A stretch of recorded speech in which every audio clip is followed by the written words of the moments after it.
Assalamualaikum warahmatullahi wabarakatuh. Berjumpa lagi dengan saya, Pak Teguh, guru bahasa Indonesia kalian. Maaf, saya pakai masker, tapi biar suara jelas, saya buka aja. Dalam program belajar di rumah ini, sesi pertama, Pak Teguh sudah mengirimkan kepada kalian materi lanjutan, yaitu dari karya ilmiah yang sudah saya kemas isi materinya dalam bentuk PowerPoint.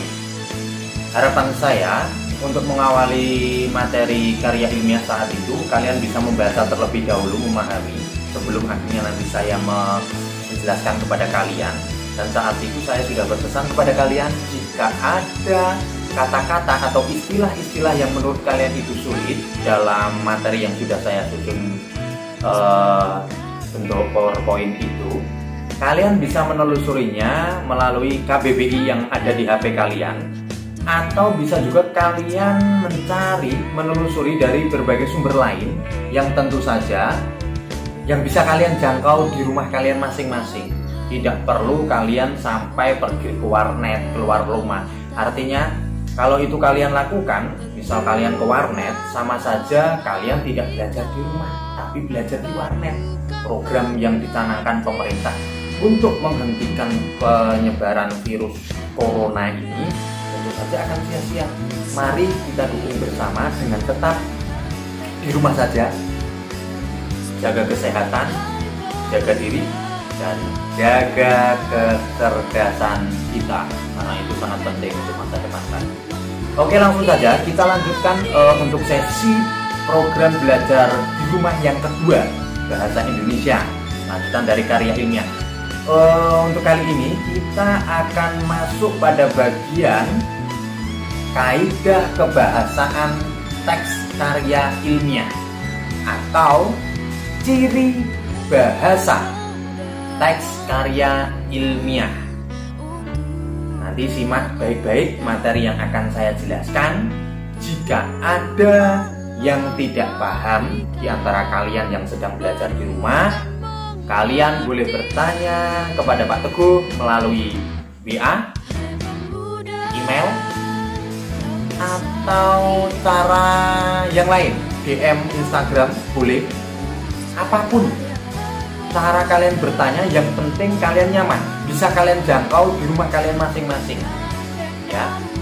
Jangan sampai dengan alasan tidak punya kuota atau yang lain, malah kalian izin orang tua keluar rumah, pergi ke warnet, itu tidak dibenarkan oleh siapapun. Mari tetap konsisten dan berkomitmen untuk belajar di rumah. Ciri kebahasaan karya ilmiah meliputi 3 hal. Yang pertama yaitu tentang kata ganti, yang kedua makna denotasi dan konotasi, berikutnya ada kalimat pasif.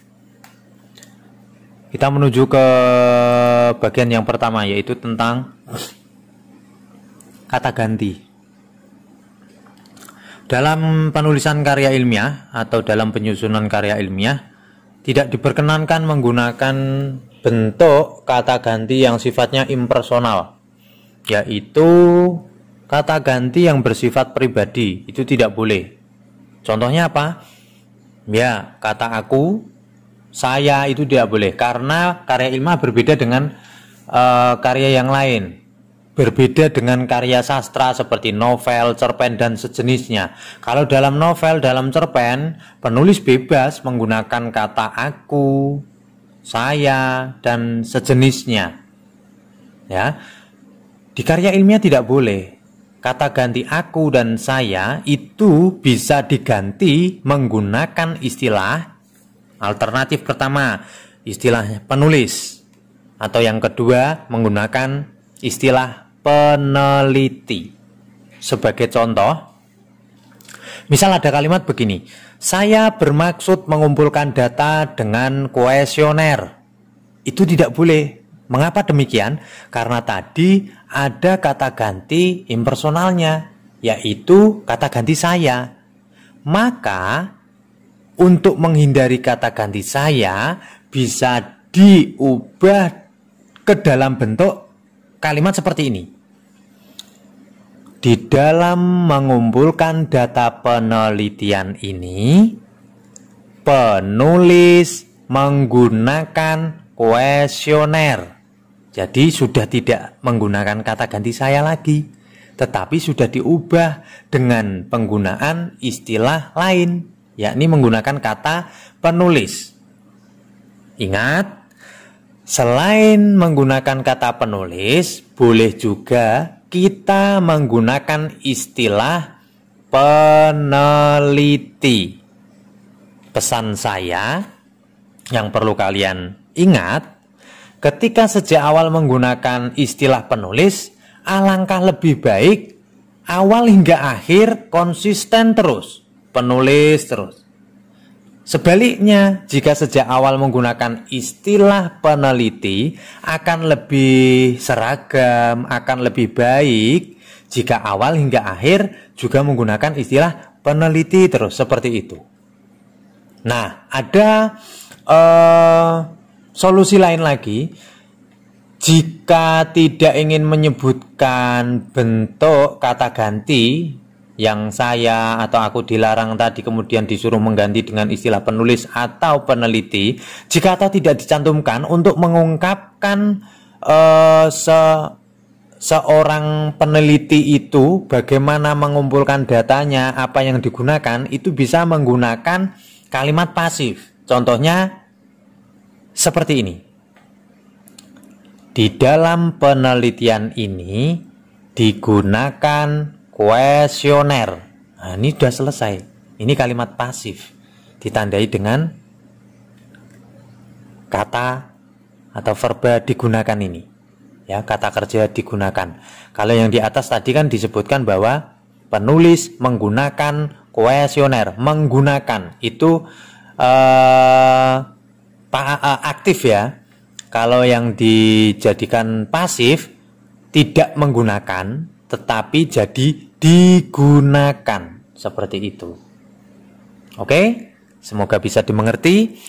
Sekarang kita menuju ke makna denotasi dan konotasi. Saya akan menjelaskan secara sederhana. Kalau makna denotasi itu berarti makna yang sebenarnya, arti kata yang sebenarnya. Sedangkan yang konotasi itu sebaliknya denotasi.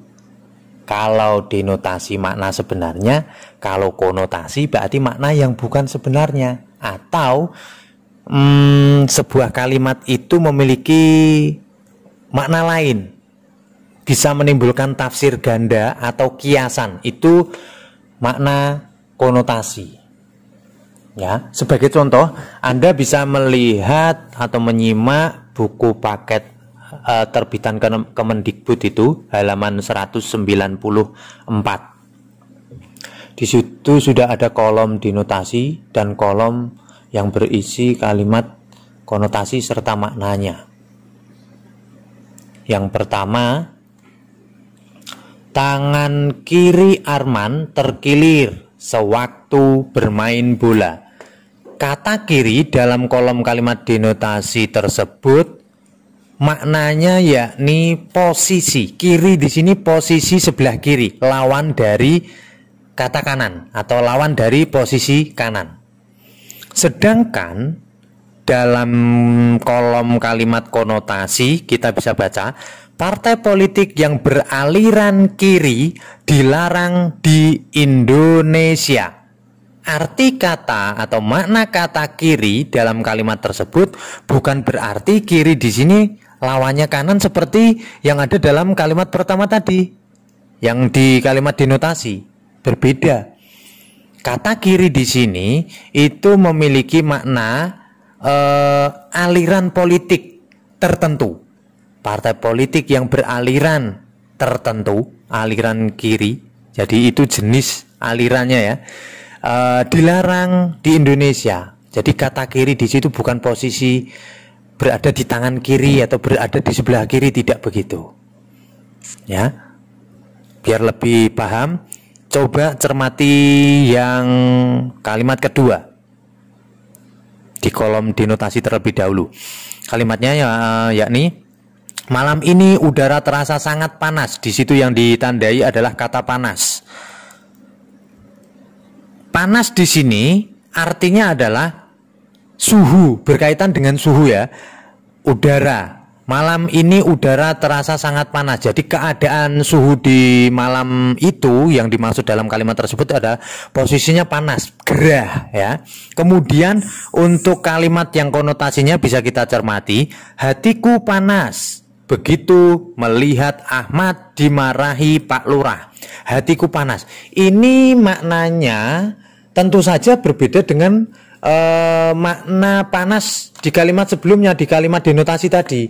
Hatiku panas itu maksudnya adalah posisi keadaan seseorang yang sedang marah, meluap emosinya. Bukan maknanya panas yang berkait dengan keadaan panas bisa menimbulkan melepuh, itu tidak, beda ya. Jadi sama-sama kata panas, tetapi dalam konteks kalimat tersebut maknanya berbeda-beda. Yang dinotasi itu panas yang maknanya sesungguhnya, yang konotasi panas di situ maksudnya adalah yang bukan makna sesungguhnya. Itu urusannya dengan kemarahan, kaitannya dengan emosi, jengkel dan sejenisnya.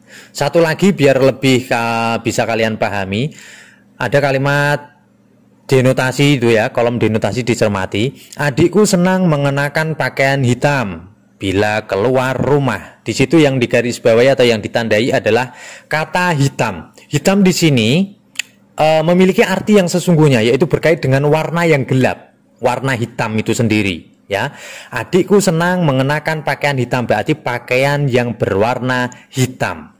Sedangkan bisa kita bandingkan, kita cermati di kolom kalimat konotasi. Ia sudah insaf, tidak ingin lagi tenggelam ke dalam dunia hitam. Dunia hitam ini bukan berarti dunia yang berwarna hitam.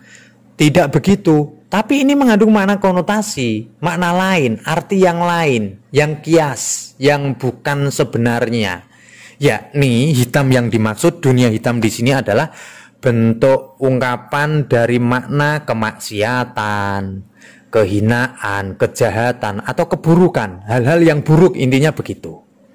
Saya pikir ini bisa lebih kalian pahami, dan contoh-contoh berikutnya bisa kalian baca sendiri di buku paket halaman 194 ya, seperti itu. Kemudian kita lanjut ke kalimat pasif. Kalimat pasif itu kalimat yang cirinya biasanya ditandai dengan penggunaan verba yang berawalan atau prefiksnya itu di. Ya, kita bisa menggunakan dasar seperti ini. Kan kita ketahui kata kerja atau verba ya, ada verba aktif, ada verba pasif. Belajar kalimat pasif juga seperti itu. Ada verba aktif dan verba pasif. Kalau verba aktif itu ditandai biasanya paling mudah itu kita cermati, kalau ada sebuah kata atau verba yang awalannya me, itu berarti dia tergolong dalam verba aktif. Sedangkan kalau verba pasif maka awalannya ya, imbuhan di awalnya atau prefiksnya itu bukan me. Kalau pasif awalannya biasanya di, paling gampang mengidentifikasinya begitu.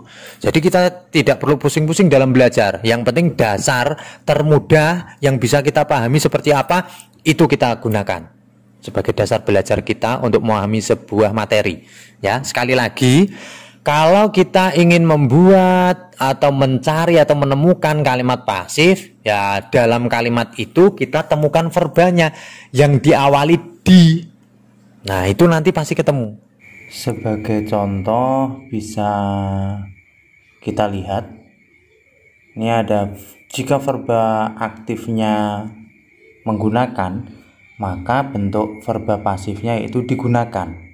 Jika verba aktifnya berupa kata membaca, maka verba pasifnya atau bentuk pasifnya yaitu dibaca.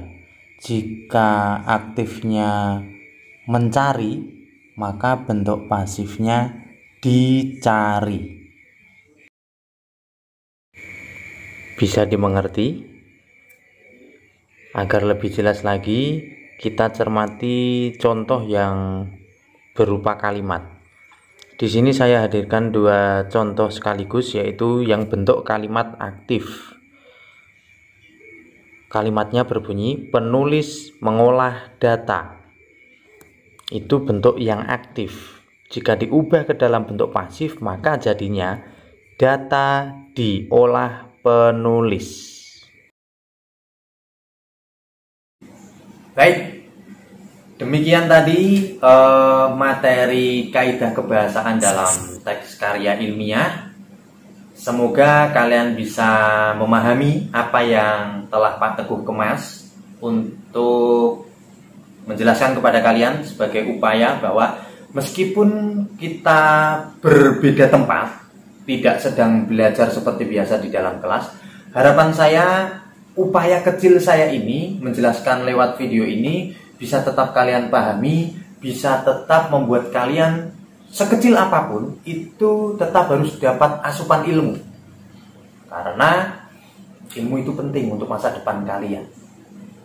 Dan harapan saya dari cara sederhana saya tadi benar-benar bisa kalian serap, bisa benar-benar kalian tidak lanjuti, bisa kalian jadikan sebagai bahan untuk ya merenung di rumah bahwa belajar tidak ada hambatan dengan alasan apapun. Semoga kalian bisa memahami materi yang berkait dengan kaidah kebahasaan tadi. Ingat ya, dalam menulis karya ilmiah tidak diperkenankan menggunakan kata ganti aku atau saya yang bersifat impersonal, tidak boleh. Maka keduanya bisa disiasati dengan tadi, yaitu kata ganti apa? Betul sekali, yaitu bisa menggunakan istilah peneliti, juga bisa dengan istilah penulis. Selain itu, harapan saya juga kalian bisa memahami apa itu makna denotasi, apa itu konotasi. Ya, ingat dalam menyusun karya ilmiah dianjurkan untuk menggunakan makna denotasi, makna sebenarnya. Tidak boleh konotasi atau yang menimbulkan kiasan, makna ganda.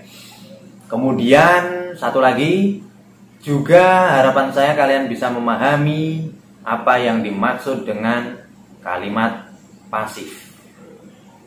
Demikian.